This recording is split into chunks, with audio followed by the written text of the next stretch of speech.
So happy birthday po sa aking English teacher nung elementary, grade 5 at grade 6.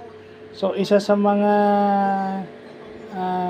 nagbigay sa akin ng English fundamental. So advance happy birthday to Sister Cecilia Servidad, our former principal and former English teacher.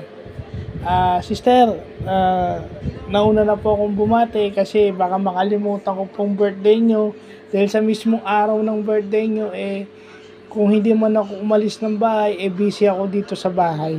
Kasi marami na ako activities. Aside from my personal activities and personal studies, yung PWD activities ko po dumadami. So, hanggat naalala ko pa po, advance happy birthday sa inyo sa April 26. Ayan, nauna na ako para hindi na ako makalimot.